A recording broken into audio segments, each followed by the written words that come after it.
कहते हैं दूध का जला छाछ भी फूक फूक कर पीता है, लेकिन यहाँ मामला थोड़ा अलग है। यहाँ तो लगता है कि समय रैना ने उबलती हुई चाय ही सीधे कटक ली है। मतलब साफ है, उसने कहा था कि इंडियाज गॉट टैलेंट का नया सीजन फ्रेश और बिना वल्गैरिटी के होगा, लेकिन जो पहला वीडियो सामने आया है उसमें गालियां और एब्यूजिंग लैंग्वेज की भरमार दिखी। आई होप आप लोग में से बहुत लोग नहीं जानते होंगे समय रैना कौन है, तो बता दूं ये एक स्टैंड अप कॉमेडियन है और कॉमिकस्तान 2 का विनर है, जो अमेजन प्राइम पर आया था और उसके बाद खुद का यूट्यूब पर इंडियाज गॉट टैलेंट शो बनाया, जो बहुत पॉपुलर हुआ और बाद में कुछ कमेंट्स की वजह से कंट्रोवर्सी हुई और शो बंद हो गया। इस वीडियो में मैं किसी के सपोर्ट में नहीं हूँ और न ही किसी के खिलाफ हूँ। मैं बस एक ऑनेस्ट रिव्यू देने वाला हूँ, जैसा मुझे लगा वैसा मैं आपसे शेयर करूंगा। सबसे पहले बात करते हैं पॉजिटिव पॉइंट की। देखिए, मानना पड़ेगा कि समय रैना एक टैलेंटेड परफॉर्मर है, उसकी टाइमिंग अच्छी है, उसके जोक्स कई जगह पर सच में हंसाते हैं और उसकी स्पीच में वो एबिलिटी है कि वो आपको हंसा भी सकता है और इमोशनल भी कर सकता है। ये हर किसी के बस की बात नहीं होती। दूसरी बात, कॉमेडी आसान काम नहीं है। सच में अगर आप स्टेज पर खड़े होकर हजारों लोगों को हंसा सकते हो, ये दुनिया के सबसे मुश्किल कामों में से एक है। लोग बाहर से बहुत जल्दी जज कर लेते हैं कि ये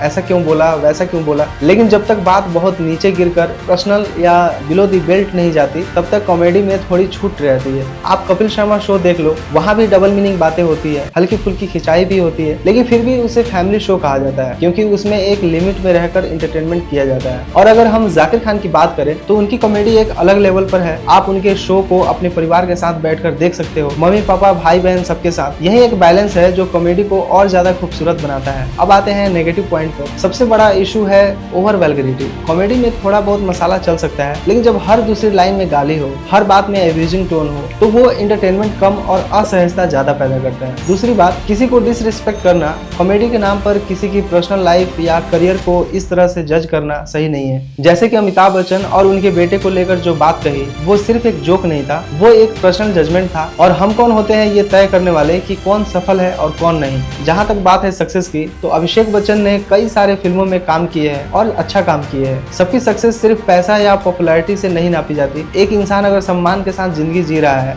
खुश है और किसी का बुरा नहीं कर रहा है, तो वो अपने आप में सफल है। तीसरी बात, सोशल रिस्पॉन्सिबिलिटी। जब आपके पास लाखों फॉलोअर्स होते हैं तो आपकी हर बात का असर पड़ता है। लोग आपको फॉलो करते हैं, आपकी बातों को कॉपी करते हैं। ऐसे में भाषा और कंटेंट दोनों पर ध्यान देना जरूरी हो जाता है। अब एक और एंगल है इस पूरे मामले का, और वो है मुकेश खन्ना का रिएक्शन। उन्होंने समय रैना के खिलाफ काफी तीखी भाषा का इस्तेमाल किया, यहाँ तक कि उसे कुत्ता तक कह दिया। अब सवाल ये है कि क्या ये सही है? देखिए, मुकेश खन्ना का ओहदा बहुत बड़ा है। हम सब शक्तिमान देखकर बड़े हुए हैं। महाभारत में भीष्म पितामह के रूप में उन्हें देखकर हम उन्हें एक आदर्श के रूप में देखते हैं। ऐसे में उनसे उम्मीद की जाती है वो अपने शब्दों में भी वही गरिमा रखें। अगर कोई गलती कर रहा है तो उसे समझाया जा सकता है, क्रिटिसाइज भी किया जा सकता है, लेकिन उसी लेवल पर गिरकर जवाब देना कहीं ना कहीं गलत मैसेज देता है। और जहाँ तक समाज खराब हो रहा है वाली बात है, तो ये सिर्फ कॉमेडी से नहीं होता है। समाज में इससे कई बड़े बड़े मुद्दे हैं, क्राइम है, अन्याय है, ऐसे ऐसे केस हैं जो दबा दिए जाते हैं और जिन पर उतनी आवाज नहीं उठती। हर चीज के दो पहलू होते हैं, पॉजिटिव और नेगेटिव। तो इन्फ्लुएंस हर जगह है, सिर्फ कॉमेडी में नहीं है। अब आखिर में मेरा ओपिनियन, इंडियाज गॉट टैलेंट एक अच्छा कंसेप्ट था। इसका सीजन 2 जरूर आना चाहिए। मैं इसके सपोर्ट में हूँ, लेकिन ऐसा कंटेंट लाओ जिसे दोस्त भी देख सके और परिवार भी साथ बैठकर देखे। कॉमेडी करो, खुल कर करो, लेकिन बिना वजह वल्गैरिटी डालना जरूरी नहीं है। समय रैना के पास बहुत बड़ा प्लेटफॉर्म है, बहुत बड़ी ऑडियंस है। अगर वो चाहे तो वो ऐसी कॉमेडी दे सकता है जो लोगों को हंसाए भी और दिल में जगह भी बनाए। तो कंक्लूजन यही है, कॉमेडी में फ्रीडम होनी चाहिए, लेकिन उसके साथ जिम्मेदारी भी होनी चाहिए।